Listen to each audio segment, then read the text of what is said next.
Hey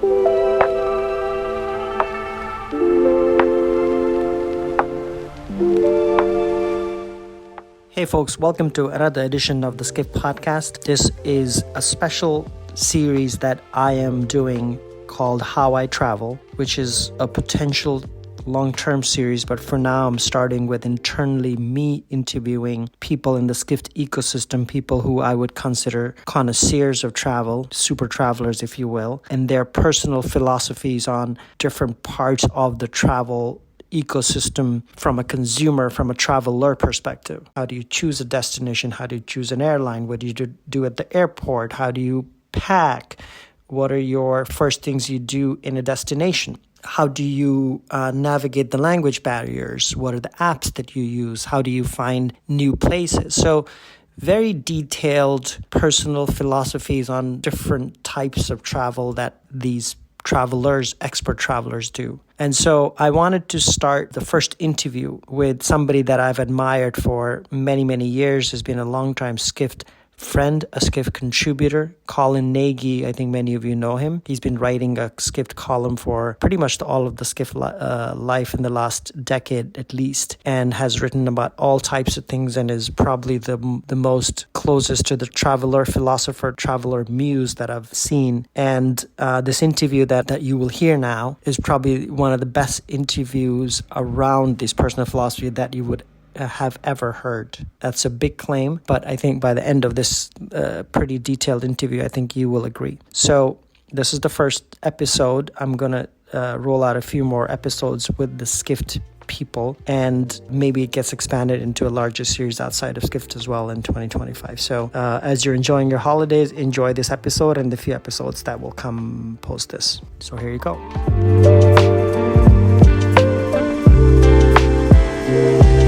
Travel is a lifestyle, but it's not a lifestyle in the way that you would think travel influencers that I think many of us know. Would it be fair to say that travel is your lifestyle? I think so. And it's been that way as long as I can remember, often to the detriment of my bank account and smart financial decisions. But, even since school, graduating school, I've been really, really putting a lot of miles away every year, both for work reasons and personal reasons. And to answer your question, I've kind of built it as a core pillar of my life and how I view the world. So yeah, it's pretty integral to everything. And um, and now, what is it? The fourth decade of traveling, right? Yeah, yeah. Or third, three and a half, Fourth. uh, Yeah. fourth decade of traveling in 2024. Um, have you boiled it down to a philosophy? You know, I think I don't have a philosophy other than it's really made me a much more interesting thinker. I think as a writer, I tend to be an information omnivore. I consume a lot of different sources. And then as a traveler, I've been spending a lot of time all over the world in places that are the cities that kind of drive business, but also other places, whether that's Oman or Zimbabwe or kind of further flung places. And I think that it all kind of sharpens my thinking and kind of makes me a better person, better human. And so, in terms of philosophy, I don't think I have an operating system for it, but I just think that I've acknowledged the higher order benefits it's kind of given to me, and also just the ability to have conversations with people. The conversations I have where more often than not, I'll know the nice little cafe in the big town that they've come from, even if it's halfway around the world. And I think that that's always a very nice shorthand for getting to know someone or making someone feel respected. And um, having known you for a long time now, um, when you share these insidery tips, so to speak, um, you don't have a desire to like do a bigger thing with it besides people reaching out to you and um, and you just getting the satisfaction that you send them to a very good place that they wouldn't have otherwise found. I think that I'm really excited about celebrating good hospitality or really well crafted experiences, right? I do think there is a sort of recommendation industrial complex that I definitely don't participate in. Mm. I think that there's too many Google Docs for Mexico City or Tokyo that exists in the world. And so when I've been writing my pieces in Skift, I also do some stuff in Monocle and a few other places on occasion. It's more of just celebrating beautifully crafted hospitality. I just did a piece in Monocle about a really famous DJ, DJ Harvey, and he made a club in Bali at Potato Head, and he basically took 40 years of DJing, 40 years of understanding the human experience and hedonism. Mm. And when I talked to him about making a good club, he was like, clean bathrooms, great security. Because turns out when you make people feel comfortable and that hospitality element is there, they're more likely to have fun. And so, long way of saying is like, I think a lot of my writing has just been trying to celebrate the unsung heroes and the small details that go into great experience. And I think what's also very important to say is all of this shit doesn't have to be 5 star, right? I'm Right. equally as interested in like a little hole in the wall tea shop, in a back alley of Oman that's been doing it since the beginning of time or doing it with a level of love and care. And so that core element of hospitality, I always think of saying, hospitality is a creative act, right? So it's this notion of creating the right environment and attention to detail and also warmth and care. So that's been like really a governing passion of mine, and I've managed to affect how, or it's shaped how I kind of view the world, and Mm-hmm. it's also shaped how I do write about when these things don't come together. Right? I do write about how wrote a piece about all the things that were kind of breaking with the United States in terms of the experience, in terms of people being fleeced, in terms of the Department of First Impressions, JFK Airport or Right. Miami Airport, where you feel people kind of are dehumanized in the experience. So I write about the good and I write about like what can be improved as well. Yeah. Um, I feel like more than anybody that I know, you have seemed to merge uh, personal and business travel in seamless ways, which is hard um, for a lot of people.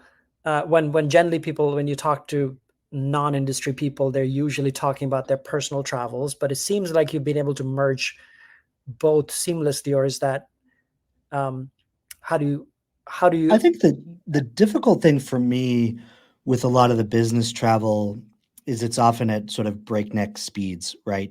So there are many instances where I'll go to Tokyo and it'll be a 48-hour turnaround, from the West Coast or from elsewhere. But I do make sure that while I'm there, I go check out an interesting thing. I meet up with an old friend who's been a correspondent there. I have a coffee on a morning run. I figure out a way to find the pockets of time around the mission to still have fun, right? When I was in Tokyo, woke up at 4:30 because it was already bright outside, went for a run from where I was staying in Torinoman, down, checked out the Palace Hotel, did a few laps, and then I actually treated myself to a ramen at 6 a.m., which was kind of a funny post-run treat. And I was the person coming from a run. Most people going in there were coming out from a night out, yeah. staggering in. So I don't know. It's about. I feel like a lot of business travelers don't leave any room for joy, and I think that I definitely try to do that. And then the flip side of this is I really do personalize that personal travel and I make it work. I kind of blur the lines of maybe I'll work a day or two from the place I am, but I am definitely doing personal travel, travel for stories, things like that, in addition to the day job. I guess from a business travel perspective, the fact that you've been to Tokyo enough times, even though each time is short, makes this meaningful versus a longer trip in a place for personal where you have more time to do these things. I guess that's the way to look at it. It's Unless it's you don't, really yeah, it's really bizarre because I feel like I was looking at all the immigration stamps for Japan, since probably 2005, something like that, maybe around when Skift was getting going, later than that, maybe 2007. Like when I first started going to Japan was probably 2005. And I yeah. think it's been Other about years ago, 50 trips or something like that, yeah. So I have I have enough surface area there, but I oftentimes ask myself, it's like I probably would have been better served just like living there and really going deep and having an immersive experience, because it has been a very in and out transactional experience. But that also has its there's also a little bit of poetry to that too. So actually, I guess this is not just a travel podcast, but philosophy around travel and life in general. I think there's a book or two. I think you even know the person who wrote the book about like what is it that attracts Westerners to Japan, and what about it do you like the most? For me, Japan, it sharpens my senses. It makes me understand what work, dedication, attention to detail looks like when it's kind of apparent throughout society. You Right, know, the people that are building the traffic systems, the people that are running the trains, the people that are pouring your tea or coffee, the craft of everything is done at such a high level that when I've had the good fortune to bring friends, a friend of mine that runs a record label, Sam Valenti, first time I brought him there, it was such a creative revelation for him. We liken it to going to the eye doctor, where you kind of click in the right thing. um, Yeah, the right fidelity or whatever, and something appears more sharp. And so for me, it's purely about craft, integrity, hospitality, but also just people doing things as well as they possibly can, which I find very, very interesting. And also, to me, it's one of these places, it's kind of Galapagos, right? It's one of these places that has largely been unchanged by other places, so it still feels like you're traveling, right? right. Sometimes, Whereas, well, I mean, you could argue to its own detriment long term. of course, I mean, there's a lot of inefficiencies in the system for being such a technologically advanced uh, country. I had a friend that was a M&A banker that moved from one bank to the other. They did a transaction that was exactly the same as the transaction before, and he was like, "Oh, let's just start from my documents as templates, give us a head start." And the Japanese people were like, "No, but what would the young people do? They have to work. They have to like grind it out until midnight every night. So we're not doing that." And so there's a lot of inefficiency built into the system, and you know it has been to their detriment in many ways, that inability to interface. You are starting to see that economy, starting to kick into gear. The market is now, seems like it's back up. The yen's in the trash, but the market's kind of going back up. But the And what tourism there, I feel like Japan unbelievable. is it's every second person like 10 years ago, whatever it was, 8 years ago, everybody was in Iceland for the summer. It feels like everybody is in Tokyo for the summer. And the report, I was just talking to a friend from Monocle that was down in Kyoto, and he said it's so unbelievably overrun that you are starting to see a little bit of ire from the Japanese citizens towards the throngs. And there's a lot of over tourism that we've seen, whether that's Bali. whether that is exactly pre-COVID Iceland, and it's a little scary, right? When you see the throngs and the negative effects of that. But I Wait, do think that there was a lot of repressed demand for people to go to Japan, like and had it on their bucket lists, and then they didn't, they couldn't go because of COVID, and now they're getting it out of the system. well, I guess to your point, it's one of the appeals of a unique culture that doesn't exist anymore if the whole world has become globalized, or what is our common friend Kyle's term, like the Airbnb, not Yeah, airspace, the sort of the sameness in the world that is that commoditization of a certain aesthetic, right? yeah, like the Brooklyn That aesthetic that came into Airbnb and spread into other parts of travel as well.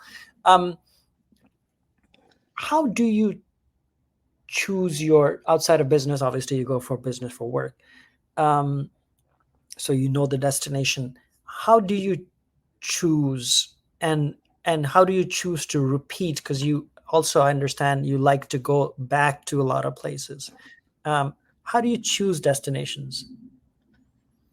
for me, I have these love affairs, and then like with the region, right? For a long time, it was Japan. I was very intrigued with, with Hong Kong.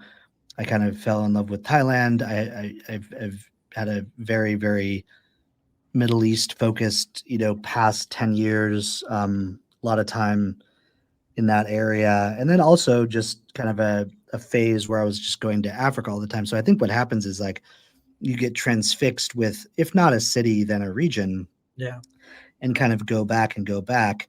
I was spending a lot of time in Dubai. I obviously did the Skift piece, one of the first Skift pieces where I kind of went and did a report of Dubai in the pandemic and how they were handling it from a tourism standpoint. yeah, probably And I more. found Yeah, it was remarkable, how well they did. But now I don't really set foot there as much because I actually find it a little annoying. It's been completely overrun. It's very hard to do a lot of the things that I liked to do because it's like, try going to Dubai Mall on like a, weekend afternoon, like forget about it. yeah. And a lot of the What did you restaurants, like the cool in place. Dubai? What? Because you would assume Dubai, knowing Colin a little bit, I would say like, oh, it's probably too commercial for him, or is You that know, even a criteria? for me, what was interesting is just the sheer diversity of the place, Yeah, right? Dubai has basically become the New York of Africa and the Middle East. I think the Asia the definitely. sheer Yeah, sheer range of interesting people.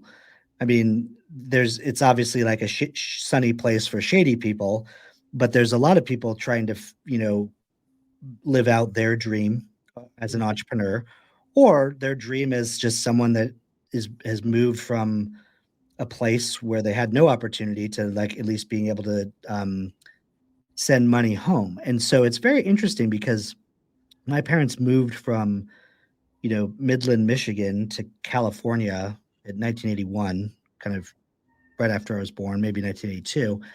And they landed in this place of this like sunny optimism and progress and technology and this and that. It had to have been like landing on the moon for them, from Michigan. right. And this is the same case that I feel like Dubai has been serving for a lot of people that were sequestered in like a pandemic laden Manchester, England or something like that. And so it's a boom and bust town. I think we're very much in the boom phase. I do Yeah, think a lot of like Russian money really was propping up the real estate market in addition to a lot of well-to-do money from other places. But I still find it interesting for a confluence of these factors. But I like the Dubai that's not the Dubai in the tourism brochure. I think you can go have an incredible like Palestinian street food.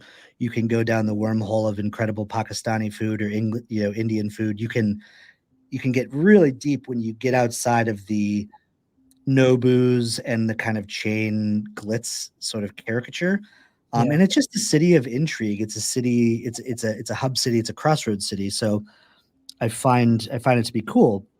You and I have always talked about our love of Oman because it's not far, 45-minute flight, but it's almost the photographic negative. It's Right. all of the good, all of the interesting things of of Middle Eastern culture. Yeah, Arab culture, It's right? very, very vibrant, very friendly, very kind of Laid, elegant place. yeah, it's laid back. One of the things that I like, laid back Arab people is sort of an oxymoron, generally speaking, because you associate Arab culture with very effusive uh, energy, and the thing that struck me the most when I went there the first time is just like how laid back the whole thing is. My joke is there's something in the frankincense, right? Everyone is chilled out, and so there's something very spiritual about the place. There's something about the light. There's something about the people. There's something about the vibe that is just very intoxicating to me. So I think Yeah. what you have to do is you have to have the yin yang. You have to have the Oman serenity and vibe, and then you have to have the bustle of Shinjuku in Tokyo. And I think that I've had the good fortune to be able to scratch these itches at a pretty frequent level, and it definitely makes the neurons fire in your brain in a good way. Um, how much research do you do? Let's say you're going to a new destination. How much research do you do? And I think you uniquely are very interested in finding interesting people. And how do you find interesting people? Or do you not? Or do you not care the first time and then maybe the second, the third time you'll go? You know, instead of the Google Docs and the sort of shared experiences, I think what I do is I pretty much am just reading the sort of economist section for that region, and then I'm also using a network of people that I've really kind of built up over years and years, and they're the sort of connectors, they're the fixers, they're the journalists, they're the diplomats, they're the kind of maybe semi-shady people that exist in another world of may or may not be working in a foreign capacity for a government, and these are the people that actually know the interesting stuff, right? And I'm always just asking these people for like where they want to meet, where to find the deep cuts. Like I was I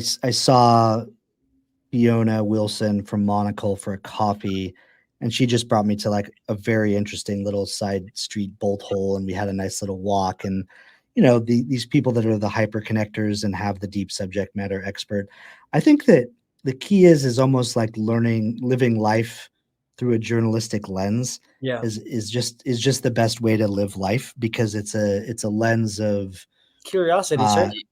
curiosity and But also interest, and then and sources. Like for us, it's for journalists, it's all about finding sources. exactly. And so these things can be so generative in your understanding of a place, and it definitely transcends the guidebook, and it definitely transcends. Everything changes so quickly now, right? I mean, if you think about the Lonely Planet business model, it was like, we're going to hire a bunch of kids from Harvard and they're going to write this year's edition, and it's going to come out. There's like a lot of latency there, and Mhm. now everything is just up to date very quickly, Yeah. in terms of. And it's cool to see stuff that's trendy. It's cool to see stuff that is zeitgeisty and of the moment, but I think making sure that you have a diversity of sources in terms of which to triangulate when you're picking something is important. And then as it relates to hotels, a lot of it is just, I mean, I like to see everything under the sun. I really make it a point, even if I don't stay, to just go have a coffee Yeah, you're to a feel hotel the. connoisseur, fair to say. I mean, I don't know if that's the right word. Yeah, I really love the craft of it, and I can just go in and tell about a place very quickly in terms of the warmth of the doorman, the vibe of the place. I think I have pretty good pattern recognition, so I'm Mhm. always just trying to see a bunch of different things because I think as I've written about the race of expansion of a lot of these big brands, particularly in luxury, has created cut and paste with Yeah. not enough talented people to work in them, and so there's a big disparity between the bombast of some of these brands versus what they're actually delivering. And I think that the role of Skift and the role I try to do with my writing is kind of call that out and be a little bit no BS about the things we're seeing in these types of spaces. But you're not averse to staying at, like, I know you talked a lot about Park Hyatt in Tokyo as an example. You're not averse to staying at big brands. You sort of, how do you go about that part? Not at all, but I do think that within big brands, there are properties that are the right manifestation of that brand, right? So with Park Hyatt, obviously you have Tokyo, you have Vendome, you have Vienna, and maybe one or two more, which are really the concentration and the sort of bullion cube of what they're trying to do. Yeah. And I just think that I try to avoid the the razor blade factory, the thing that could be in any city at any given time. So I do think what's interesting is with some of these brands, Four Seasons is absolutely fantastic in the consistency of the service delivery, the personalization, and the know-how, and do that with such a level of integrity that I have a deep amount of respect for that. The consistency of a stay across that portfolio, and the ability to scale that is something that is unbelievable to me. It's like magic, and I know how much work goes into it. You know, are all those properties super bleeding edge all the time? Probably not. But because of that operational acumen, I also find that quite compelling as well. What would bleeding edge for you mean in a good way? So I just talked to Liz Lambert about this, and I did a piece in Skift when the story was announced. But she's working with Icon, and she's doing like a 3D printed property, and it's unbelievable in terms of the sustainability, in terms of the what this is going to allow in terms of like aesthetic. So she's going to be doing that up in Marfa to do the next iteration of El Cosmico, and it's unbelievable. And so I think she was a very interesting person that personified that jewel box boutique, back in the day, in the Mhm. same way that Schrager, in the same way that, friend of Skift, Chip Conley did. And I think that she's now setting the stage for a big step function of what bleeding edge looks like. So I would say that. And then what I want out of bleeding edge is I wrote about this the other day. It's like Saudi tourism isn't just going to be luxury. So I would love to see that entrepreneur, whether it's from Saudi or from the Middle East, that comes up with that new version of Morgan's Hotel Group or Ace or something that really speaks to the creative class, right? And it doesn't need bajillions of dollars of capital. It doesn't need CAD renderings that are, over the top. It just needs to be, you know, design, future facing vision from the region combined with the beautiful hospitality. And you've spent time in Saudi, you Yeah. understand the inherent warmth of that hospitality. Mhm. And when you have that as your operating system and then you modernize it and you put design and a little bit of savoir faire from a cool person on top of that, you could do something like the Ace. You could do something like the late, Mr. Calderwood did with the Ace. So Yeah. that's kind of what I want. Sort of the stark desert environment could be very, very interesting because it presents such an interesting canvas, uh, almost like a blank canvas to do things on. Which is, Incredible. Yeah. yeah, harsh, but blank canvas. Um, you also obviously, so to get to all these places, you take flights. You've also written a lot for Skift over the years about your front of the bus experience at many of these airlines. Um, how do we can talk about the airline industry, but I really want to focus on you and your travels. Um, how do you choose airlines, and what are you looking for, or is it, or you're sticking to the loyalty and one world, or whatever these alliances are? Yeah, I've kind of broken out. I still do a lot of business with One World, just because I think as an alliance, in terms of quality airlines that go where I need to go, it's pretty awesome, right? Um, but I also, by virtue of things I write about and by virtue of curiosity, I do try to break out of that a little bit, and I do think it's nice for people to kind of break out the shackles because I know a lot of people that don't fly anything but Delta, including internationally, and I'm Yeah, like, that's like seeing the world in, you I know, just think it's so boring. it's boring, right? And when you fly to Japan on ANA or JAL, your experience of travel begins when you step foot on the plane in New York or in LA, and everything is meticulously clean, so on and so forth. In terms of airlines that I really love, I think that, you know, Qatar is very, very good. I think that we'll see how that continues with Al not in the leadership role anymore. I think he had a fastidious attention to detail, and we'll see if they can maintain the standards that they had. Um, I think if someone said, "Is there an airline that you would pick to fly for the rest of your days?" I probably would say Emirates, because again, it's the Four Seasons of um, airlines in terms of consistency of delivery, in terms of you know always trying to optimize a small little thing, and then domestically, I think domestic travel in the U.S. is really tough right now.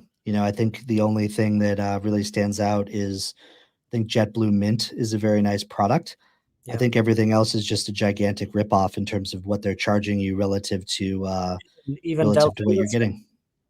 Even Delta's Delta. very good. Delta is very good. Of the legacy carriers in the U.S., I think that their consistency is pretty good. Cleaning standards, it feels like they're a cut above. I think Alaska for shorter haul stuff in California is actually employees that really like their job, right? Yeah, I yeah, think good food, so on and so forth. I just think that traveling in the U.S. is a total bummer right now on every level, and yeah. it's tough. How do you on these flights? Because you do a lot of long haul flights.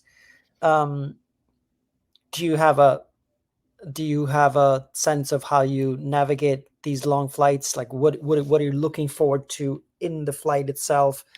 Is it disconnecting, food, uh, the actual details? Because obviously we are very keen on knowing the details of the travel products itself.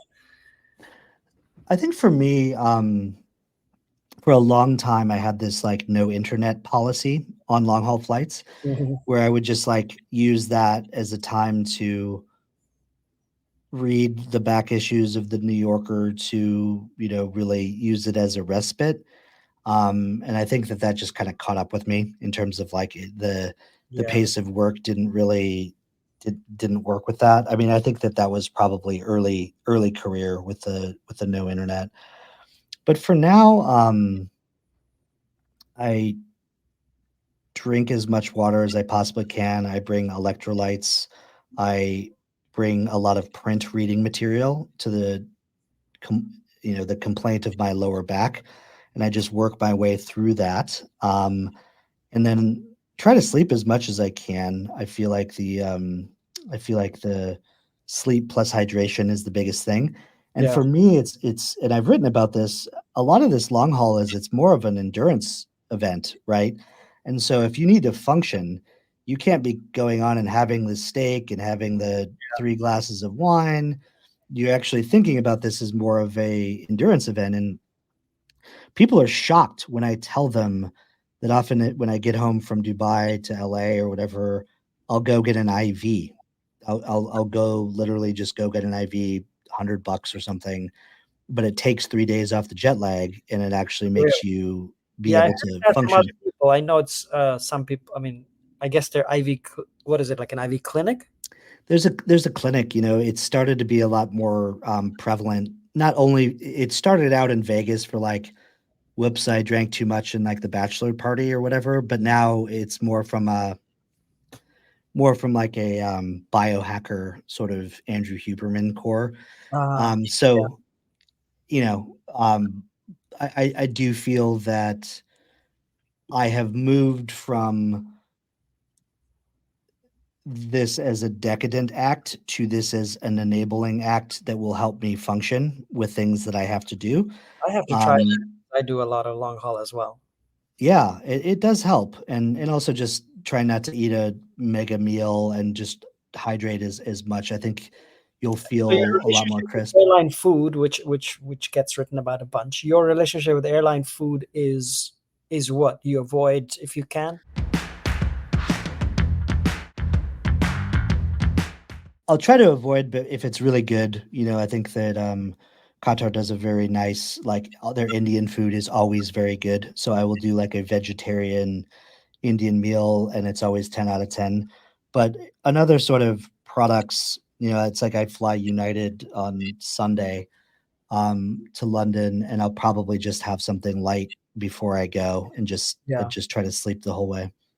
yeah. For me, I like Singapore a lot. Singapore's food is really good. It's it's amazing. It's just fantastic, and they also allow you to order stuff that you want that they might not have beforehand, which is very cool. So, Yeah, the culinary spirit and diversity of Singapore is just so well manifested on that airline. It's 10 out of 10. it really is.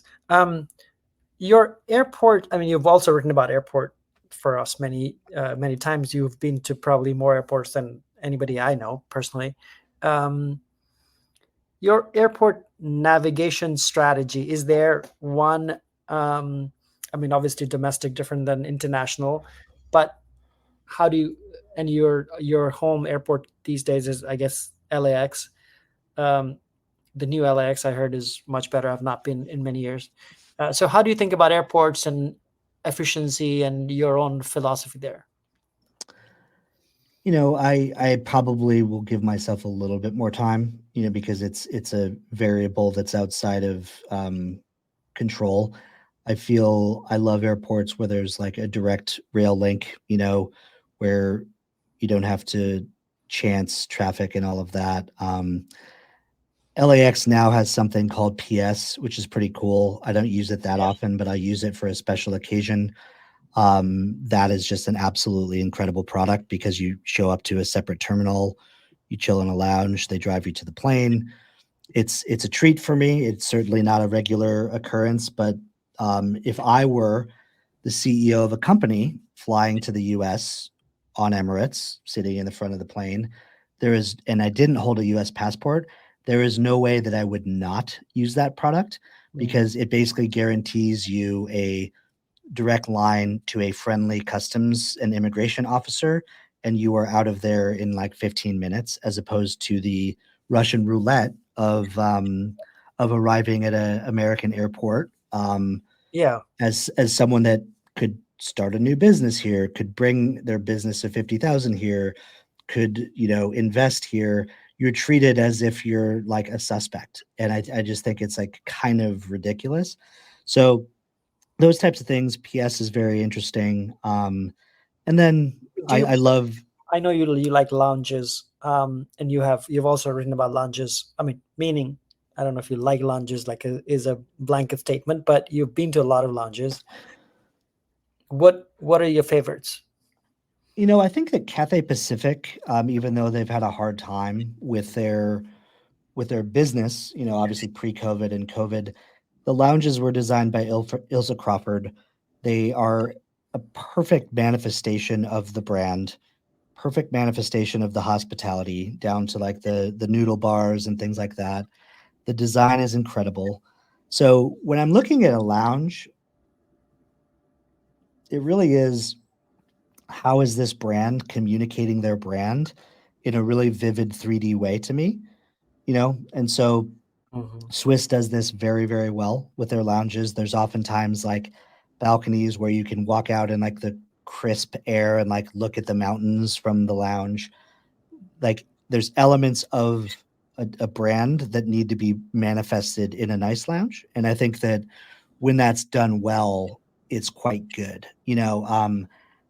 I was pleasantly surprised with the Virgin Atlantic Lounge just because the service was good. It still had a little bit of whimsy. They This is definitely have in London. in Heathrow, yeah, they've definitely like dialed down like the British bulldog factor, of early Virgin quite a bit. Yeah. But it felt like it was a good manifestation of the brand, right? And And so also for Virgin me, always has some Indian food in there, so I like that the lounge has like chickpeas, like Indian chickpeas there. So yeah. yeah, they do a nice job. So I think, and then Emirates, Do you when what do you you can think board about? from the plane, or board from the lounge. Oh, you can vote right, exactly. Yeah. What do you think of these credit card launches? I think it's an interesting thing that's very hot lately. I know that Chase really, really doubled down with a few of theirs. I believe it was at maybe JFK. LaGuardia and JFK. Yeah, Amex has been making a big play with their Centurion Lounge. I right. think it's a big branding exercise. Amex, the food there is actually like better than your average lounge.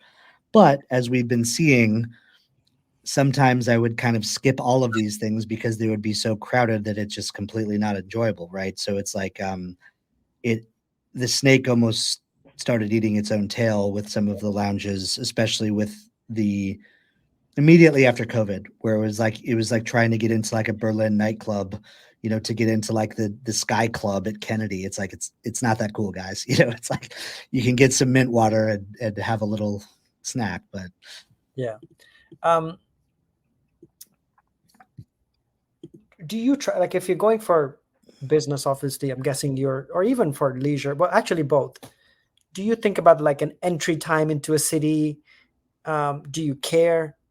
Um, what would like? Do you like, for instance, from here to London, you would want to arrive in the night so that you can go to sleep and then I think the day flight is the great secret of London. I think I think there's a day flight out of Kennedy, and they've yeah, the also launched eight to them. eight. Yeah, that's perfect. 8 to 8. Exactly. And I think that Air France has launched some day flights into Paris. So yeah, I think the minimal disruption sort of thing. And the other thing I think about is also traffic, right? Sometimes if I'm coming in for a week in New York, I'm like, okay, I'm very happy to get in super late. So I get in from Kennedy to wherever in Yeah. a reasonable amount of time as opposed to landing at 4:30 p.m. or something like that.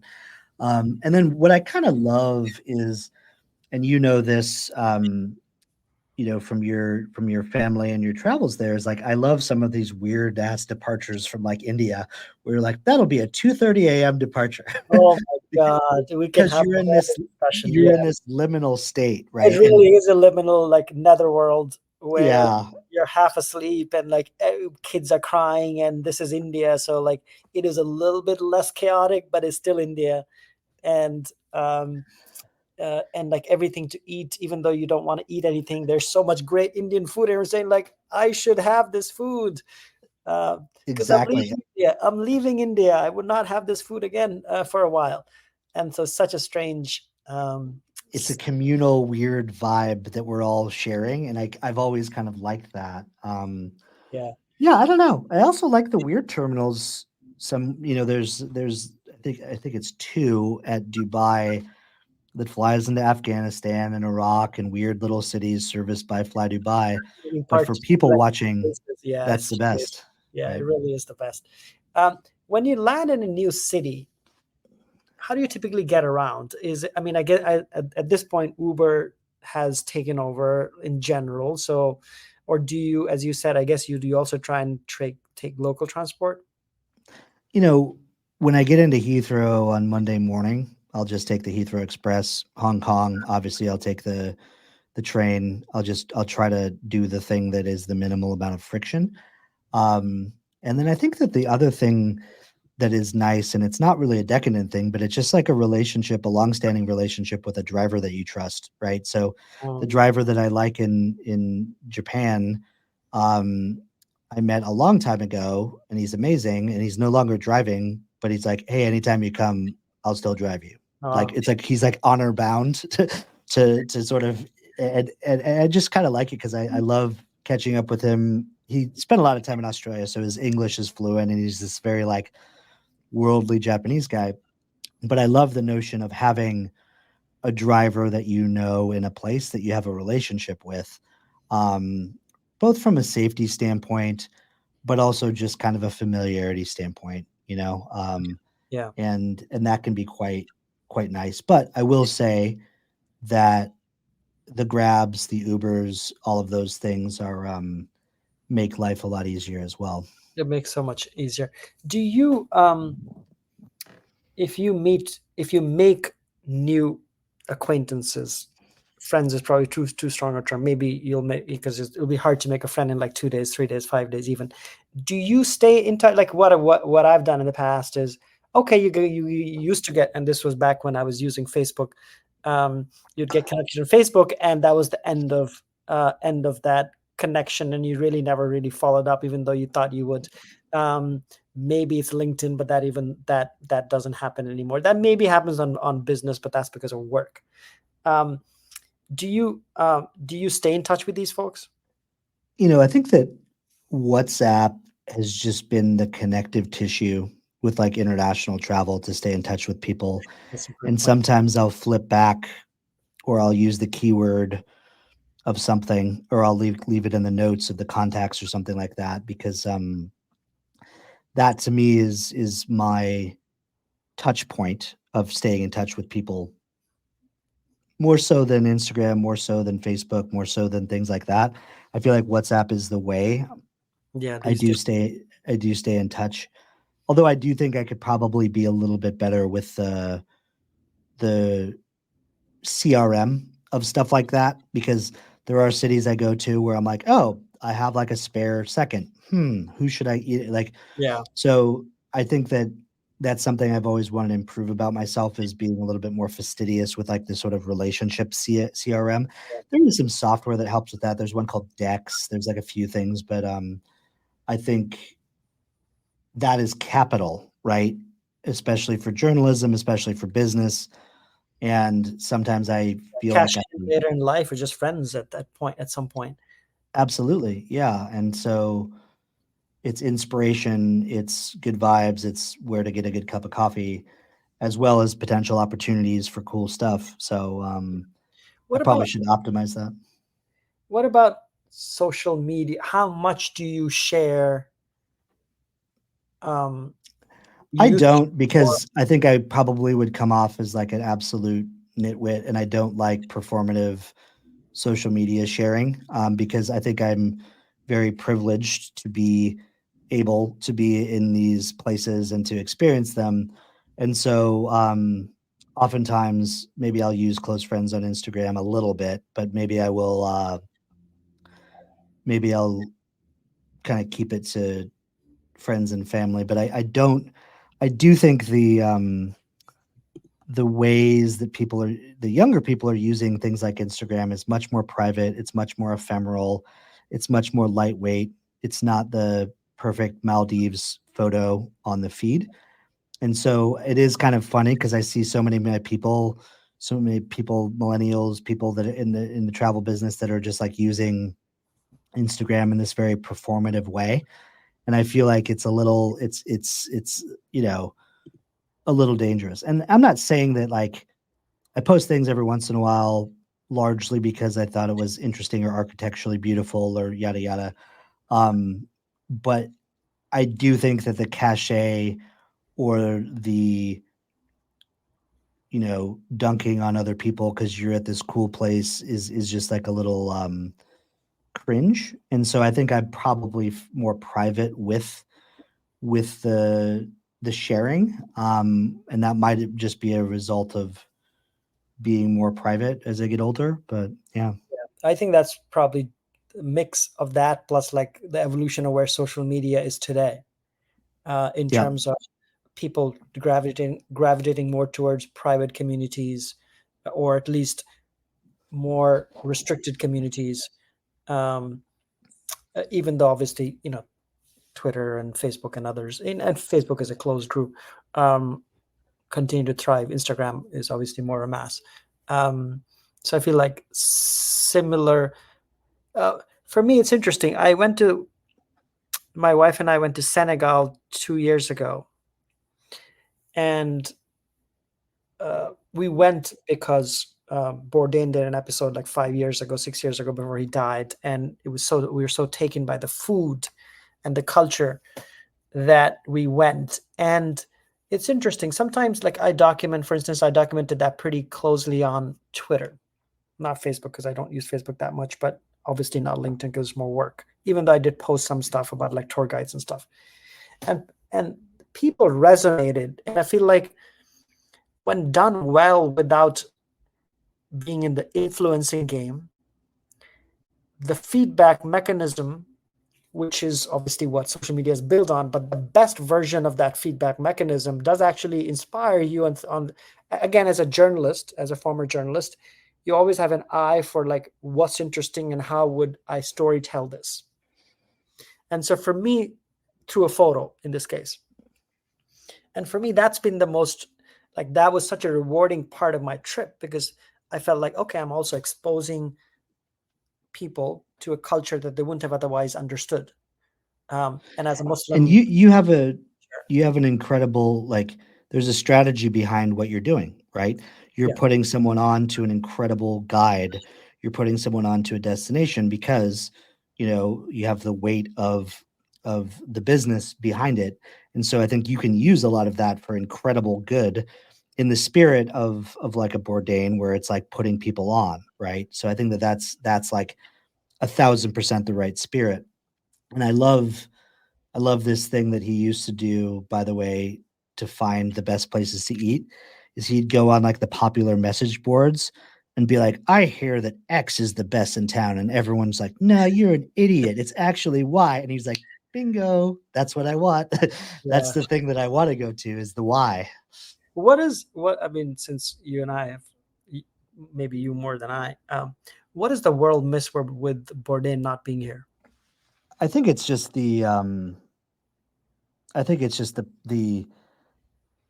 empathy, gruff guy, former addict, worked a really hard gig, and sweated away in kitchens and yada yada yada. But like his perspective, his point of view, his empathy, and his very ability to find the sort of great, the soulful, the interesting, and his lens on the world was utterly unique. And anytime someone says, "Oh, the next Bourdain," or yada yada, or a travel show tries to do this, or you know, like I tried to watch some of the Tucci stuff, and there's too many of these reaction shots. Oh, that's good. Yeah. And it's like he kept all of the tropes and bullshit out of the thing. It's like he almost reverse engineered all of the bad travel show and narrative tropes and Hmm. kept them out of it and did this very kind of punk rock yet deeply soulful thing. So very hard to replicate. And also, it found so much resonance from so many different people. And so there is a certain je ne sais quoi and magic about him that won't be replicated. And I think that there's a huge hole in travel because of that. So Yeah. I've never really figured out how to reverse engineer the magic, but oftentimes you just shouldn't. You know what I mean? Yeah. You I should mean, in just many ways, respect you it. probably lived the life without documenting it. Um, and, part of me does that at times as well. The How do you overcome language barriers, or do you care, or like, is that a factor as you think about going into places? I think the language barriers, I mean, it's tough. It's like obviously the things that are based off of romance languages, it's like you can kind of like, you know, I have Spanish, I have French, I have a lower level intermediate Arabic and like smatterings of other things. But I do think understanding, in Italy, they don't really care if you speak Italian, whereas in French, a bonjour and a little bit of decorum will go a long way. So I think it's really understanding like the nuances of the place. There's also a lot of places where you're not really expected. They're just happy to have you. You're not expected to make like insane efforts of the thing. But I do think it goes down to that understanding the nuances of the place and the behaviors, and kind of taking it from there, but approaching with humility and approaching with respect, and I think that that goes a long way.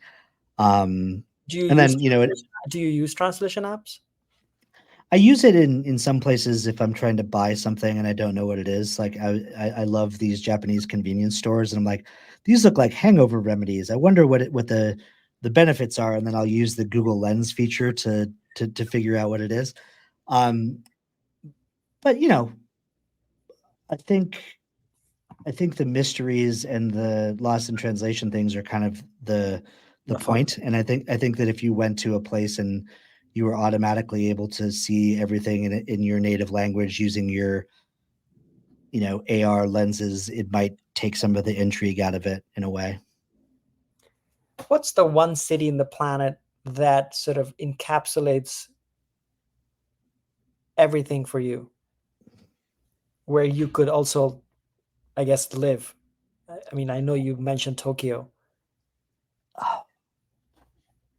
I think right now I have a craving for Hong Kong. I find it to be quite a tragedy what's happened in terms of um, the recent news and the politics, China, free speech, etc. But I think Hong Kong for me scratches like so many very interesting itches. It has this Blade Runner thing. It has this incredible access to nature. It has such incredible food. Hong Kong to me is is a city that I will never stop going to, or I will never tire of.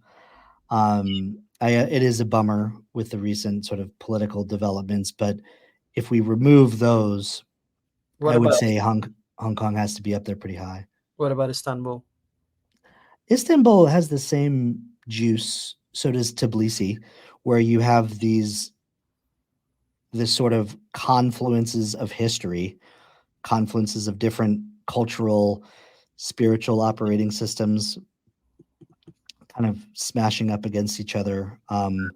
Both of those are quite interesting to me. I think from a weather standpoint, I do like something with a little bit more of a tropical tinge to it, a little humidity, a little like birds chirping in tropical foliage. But in terms of the interesting factor, the Istanbuls, the Tbilisis, these places that are a melange of different things, the Tangiers, like the sort of elements of Morocco, um, where you have lots of different cultures like smashing up against each other.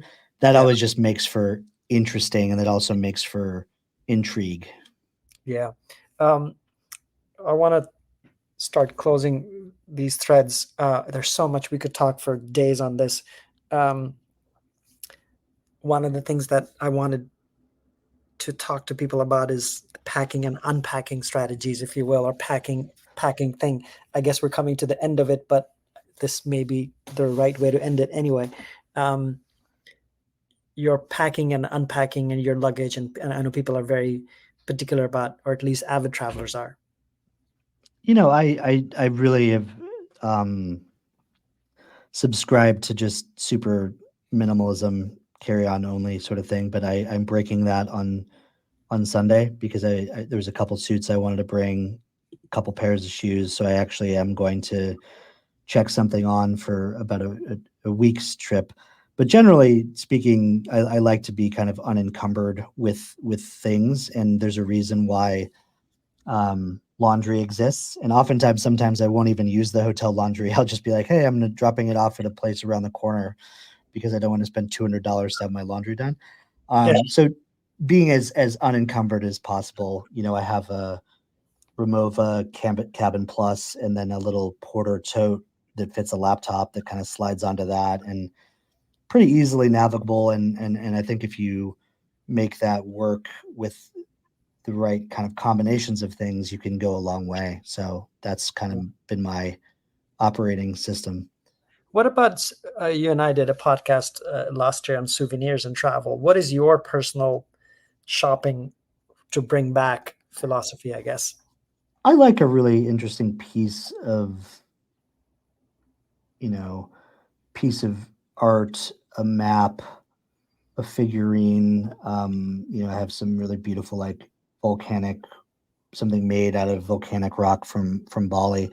So things that I have a geode that a guide was like, "Oh, look at this! It looked like a dumb rock," and then he broke it open, and it's like this beautiful geode that I think was in from the Empty Quarter, Mm. and um, so just things that are a little bit imbued with something, right? The tchotchkes are probably a no-no, but the things that have a little bit of like vibe to them And are nice. are they put up in your apartment? Do you buy them for family or friends or loved ones, etc.? Normally it's kind of like office stuff, for the office shelves. It's like when your mind is wandering, when you're trying to solve a problem, some of the spirit of these things can help you unlock them, if that makes sense. Yeah. Um, I guess this is a cliched question, but I'm going to ask it. Um, if you could go back in time, what travel advice would you give to your younger self?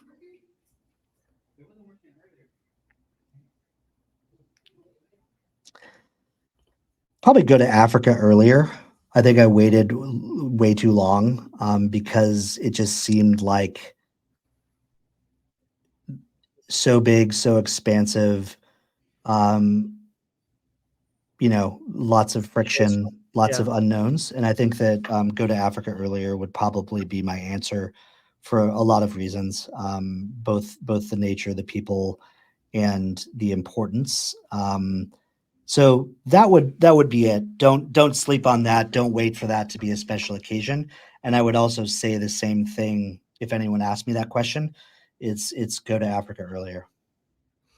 Um, I, having known you, I would almost also say that maybe, well, you already do this, like travel anonymously, which I know you. It feels like you do a lot, like travel anonymously to get under the skin of the place, is what I've seen you do. Obviously, you part of that ends up in stories for Skift, but but it feels like just listening to you for the last hour, that certainly seems like maybe an advice or that you would give to other people, if not Yeah, your. kind of. I guess be the gray man, right? Like feel the place, become as harmonious with the place as you can be, which is impossible to do in some places, but Correct. Yeah, there yeah, is a level of humility and